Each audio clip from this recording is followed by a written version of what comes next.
Turma do Propósito, e aí, meu irmão? Estamos começando a semana de uma maneira maravilhosa, estudando o livro de Salmos, Salmo de número 5. O grupo do Propósito é assim, um capítulo da Bíblia por dia. Nós oramos todos os dias com você e também tente mudar a luz da palavra de Deus. Você que é de Lajem região, um convite, quarta-feira, às 19h30, nós temos o nosso culto do propósito. O material está aí na descrição.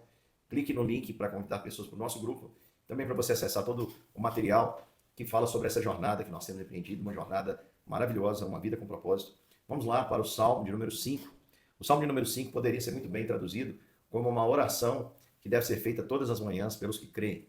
Davi é o autor, há uma indicação aí no subtítulo de que esse cântico deveria ser entoado com flautas. E Davi ele começa dizendo o seguinte: Senhor, dá ouvidos a minhas palavras, ouve o meu gemido, escuta, Rei meu e Deus meu, a minha oração, porque eu imploro. De manhã apresenta a minha oração e fico esperando. E o que Davi está dizendo com isso? Primeiro, gemido, ele estava sofrendo. E ele recorre a alguém que é maior que ele, apesar de ser rei, ele se dirige ao Rei meu e Deus meu.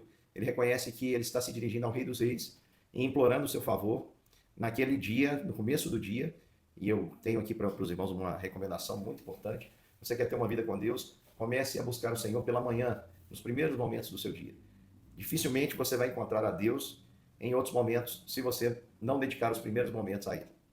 Se você tiver um encontro com o Senhor pela manhã, vai ser mais fácil sentir a presença dele durante todo o dia. Em primeiro lugar, a gente deve buscar e nós devemos recorrer ao Senhor.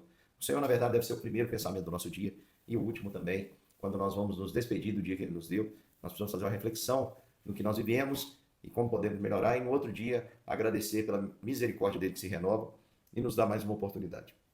Então, Davi aqui ele diz: eu faço uma oração e espero. Por quê, Senhor? Porque o Senhor não se agrada da perversidade. Davi estava pedindo a Deus que o livrasse do caminho da perversidade, da iniquidade. Ele diz: Senhor, o mal não subsiste, mas o Senhor destrói os que usam de mentiras, aqueles que querem derramar sangue. Mas eu, pela riqueza da tua misericórdia, dizendo no versículo 7, entrarei na tua casa e me prostrarei diante do teu santo templo. Davi está dizendo: eu sou assim também, Deus.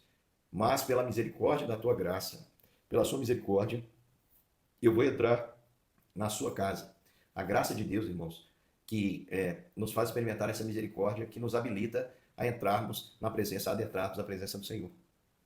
E ele diz: Senhor, guia-me na tua justiça. Toda vez que você ouvir a palavra justiça na Bíblia, a vontade de Deus. Então, Davi está dizendo: Senhor, me leva a andar na tua vontade, por causa dos meus adversários, endireita diante de mim. Ele está pedindo a Deus para endireitar, porque no coração dele ele sabe que é só pela misericórdia de Deus. No coração dele ele quer também andar no caminho que os homens andam, que os homens caminham. E ele está pedindo a Deus: Senhor, não deixa eu ser iludido, que o Senhor endireite o meu caminho, pois no lábio deles há falsidade. O seu íntimo é todo crime, a garganta é sepulcro.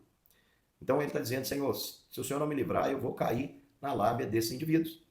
E ele pede: Senhor, declara os culpados, caiam por terra os seus próprios planos, rejeita por causa das suas muitas transgressões, pois se rebelam contra ti. Davi está dizendo: Senhor, não faça que os planos deles de derramar sangue, de colocar mentira, de prejudicar o próximo, dê certo. Endireita, Senhor, diante de mim os seus caminhos, para que eu ande retamente. É essa oração da minha manhã, que eu possa aproveitar as misericórdias do Senhor que se renovaram.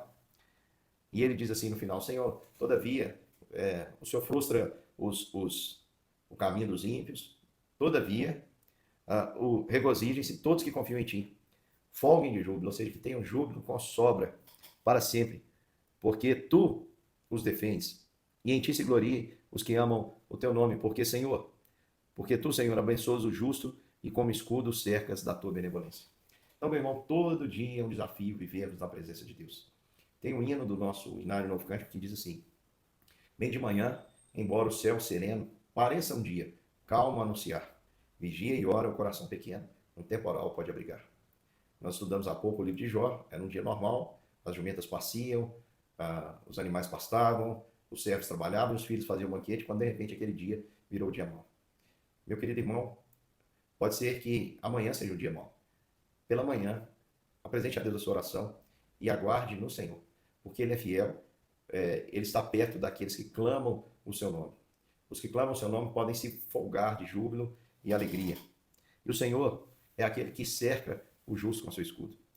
Muitas tramas os homens armam para nos fazer cair e sair da presença do Senhor. Mas o Senhor pode nos livrar de todas essas ciladas.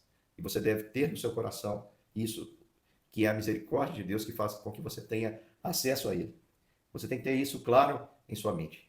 Você tem que saber que O Senhor é aquele que te chama para andar na justiça. Peça a Deus, meu irmão, todos os dias para que endireite o seu caminho e para que os seus olhos olhem direito diante de você. Não tenha um olhar torto, um olhar que segue apenas o seu coração, as suas intenções, mas que os seus olhos olhem direito, assim como Deus endireita o seu caminho para glorificá-lo. Que Deus te abençoe e que essas bênçãos estejam sobre a sua vida e como um escudo, o Senhor possa cercá-lo com a sua benevolência. Um grande beijo, meu irmão. Amanhã estamos juntos para mais um capítulo das Escrituras.